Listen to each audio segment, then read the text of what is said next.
नमस्कार, मी पंजाब हवामान अभ्यासक कंपोस्ट गुगळी धमणगाव तालुका सिंधू जिल्हा परभणी। ह्या महिन्यामध्ये 23, 24, 25 सप्टेंबरचा मोठा पाऊस पडणार आहे। पुढच्या महिन्यात जर सांगायचं झालं तर शेतकऱ्याला म्हणजे बऱ्याच शेतकऱ्यांचे मला मेसेज आले की पुढच्या महिन्यात पाऊस आहे का नाही।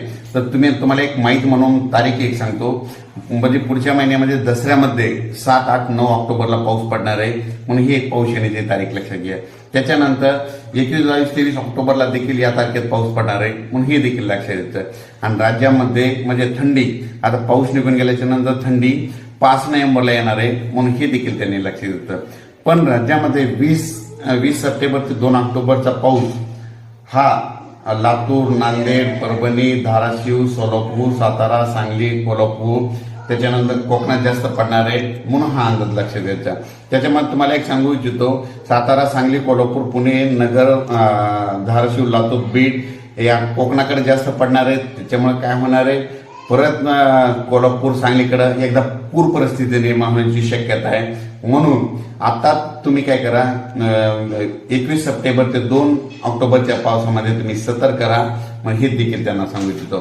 पण राज्यात सांगायचं झालं तर म्हणजे 21 सप्टेंबर ते 2 ऑक्टोबरचा पाऊस हा राज्यात सगळीकडे पडणार आहे, म्हणजे दररोज 3-3 दिवस हा पाऊस म्हणजे पूर्व विदर्भात देखील म्हणजे चांगला पडणार आहे, म्हणजे हा अंदाज त्या शेतकऱ्यांना लक्षात येतं। त्याच्यानंतर परत सांगू इच्छितो, हा पाऊस म्हणजे अमरावती, वर्धा, नागपूर, भंडारा, गोंदिया, चंद्रपूर, अकोला, बुलढाणा, वाशिम, हिंगोली, त्याच्यानंतर नांदेड, यवतमाळ, पुसद, परभणी या भागाकडे देखील जास्त पडणार आहे, म्हणून हा अंदाज लक्षात यायचा।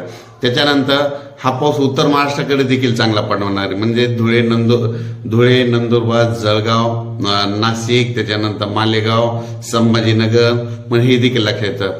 पण राज्यामध्ये हा पाऊस म्हणजे 21 सप्टेंबर ते 2 ऑक्टोबरच्या दरम्यान हा पाऊस म्हणजे कोकणपट्टीकडे देखील जास्त पडणार आहे।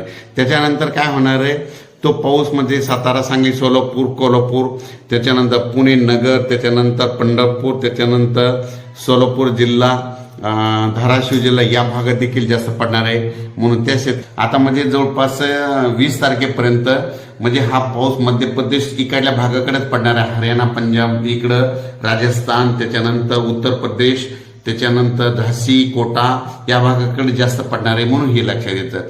पण राज्यामध्ये मात्र 21 सप्टेंबर ते 2 ऑक्टोबर दरम्यान महाराष्ट्र आणि कर्नाटक या भागाकडे जोरात पाऊस पडणार आहे, म्हणून हा अंदाज लक्षात येतो। अचानक वातावरणात बदल झाला तर लगेच एक मेसेज दिला जाईल। धन्यवाद।